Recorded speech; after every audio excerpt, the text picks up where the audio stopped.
අද මම ඔයගොල්ලන්ට පෙන්වන්න දන්නේ බනානා බ්‍රෙඩ් කේක් එකක් හදාගන්න විදිය. අපි මුලින්ම බලමු ඒකට අවශ්‍ය කරන දේවල්. මේ බනානා බ්‍රෙඩ් කේක් එක හදාගන්න මම ලෑස්ති කරන් තියෙනවා. පිටි ක්‍රෑම් 500, බිත්තර 4, සීනි 300, කෙසෙල් අරන් තියෙන ග්‍රෑම් 500ක්. මෙන්න මේ විදිහට හොඳට දිච්ච කෙසෙල් ගත්තාම මේක හොඳ රහට එනවා. බටර් ග්‍රෑම් 225යි, බේකින් පවුඩර් තියෙන්නේ 2යි, වැනිලා එසන්ස් තියෙන්නේ දෙකක් අතර. දෙහිස් මාෂන මේ සැන්දත් දෙකත් අතර. අපි දැන් බලමු කොහොමද මේ බනානා බ්‍රෙඩ් කේක් එක හදාගන්නේ කියලා. මුලින්ම බේකින් පවුඩර් ටික මේ පිටිත් එක්ක හොඳට කලවම් කරගන්න ඕනේ. ඕගොල්ලන්ට පුළුවන් මේක කලවම් කරගෙන පෙනීරකින් හලා ගන්න. මම මේ විදිහට හැන්දකින් කලවම් කරගන්නවා.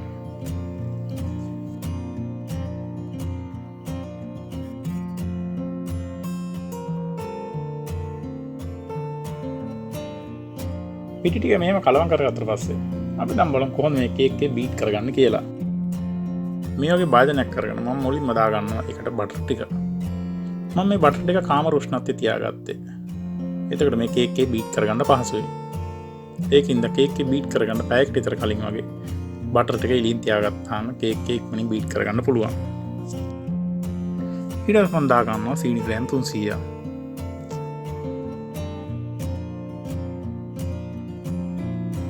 මේ විදිහට බටර් සීනි සේරම දාගත්තට පස්සේ දැන් මම ඊළඟට මේක බීට් කරගන්න සීනි ටික හොඳට දිය වෙනකම්.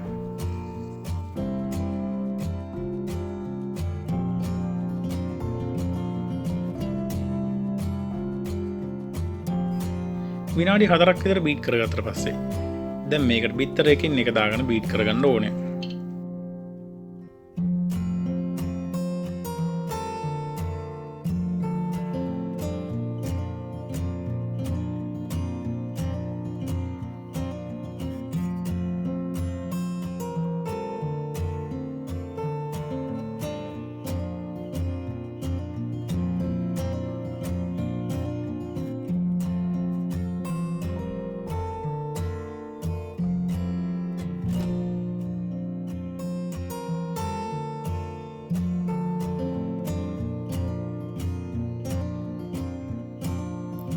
මේ විදිහට බටර් සීනි ටික හොඳට බීට් කරගත්තට පස්සේ ඊළඟට බලමු කොහොමද මේ කෙහෙල් ගෙඩි ටික ලෑස්ති කරගන්න කියලා.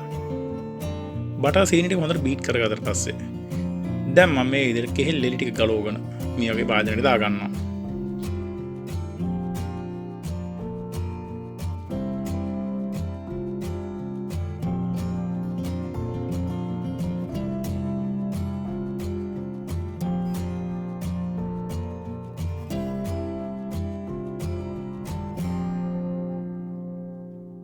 දැන් මේ කෙහෙල් වලට මම දෙහිස්ම දාගෙන මේක හොඳට මෑෂ් කරගන්න ගැරපුවකින්.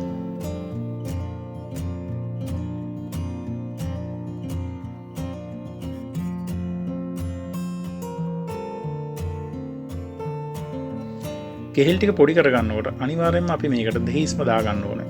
එහෙම දාගත්තේ නැත්නම් වෙන්නේ මේ කෙහෙල් වල කහට පිපෙන්න ගන්න එක.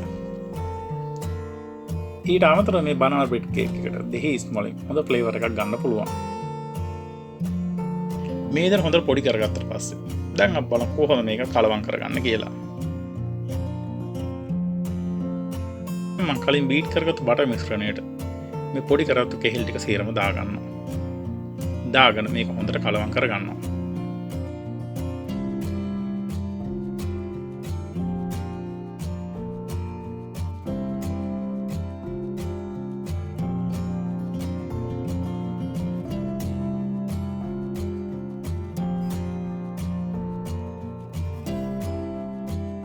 මේ විදිහට කලවම් කරගන්න අතරතුර මම දැන් මේකටම දා ගන්නවා වැනිලා ටිකක්.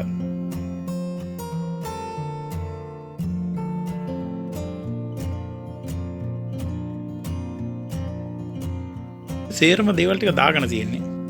දැන් අපි බලමු කොහොමද මේක පිටි ටික කලවම් කරගන්න කියලා.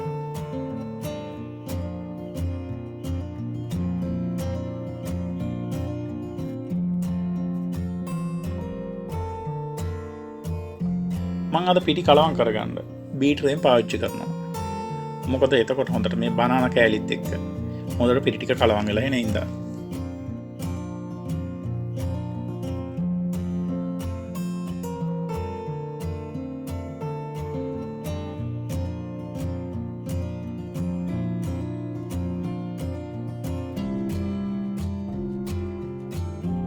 දැන් පිටි ටික හොඳට සේරම කලවම් වෙලා තියෙන්නේ.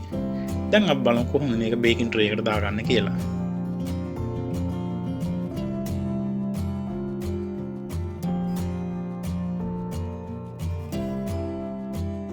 මේ විදිහට බේකින් පේපර්ස් දාගෙන ලෑස්ති කරගත්තු බේකින් ට්‍රේ එකට මම මේ බනානා කේක් මිශ්‍රණය 80%ක් වගේ පිරෙන්න දාගන්නවා.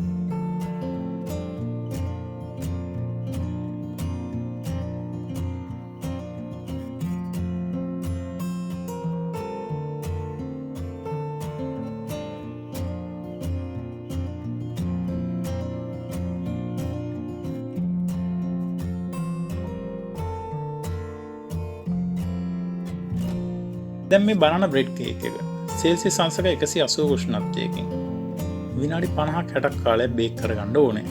ඉතින් මේ තියෙන මම බේක් කරගත්තු බනානා කේක් එක. දැන් මේ බනානා කේක් එක පැයක් දෙකක් විතර පොඩ්ඩක් නිමෙන්න තියාගන්න ඕනේ. ඊට පස්සේ බලමු කොහොමද මේක පෙති කපලා පිළිගන්නන්නේ කියලා. ඉතින් මෙන්න මේ විදිහට තමයි රසවත් විදිහට බනානා බ්‍රෙඩ් කේක් එකක් හදාගන්නේ. ඉතින් ඔයගොල්ලෝ උත්සාහ කරලා බලන්න. නැවත වීඩියෝ එකකින් හම්බෙන්නතුරු සුබ දවසක්.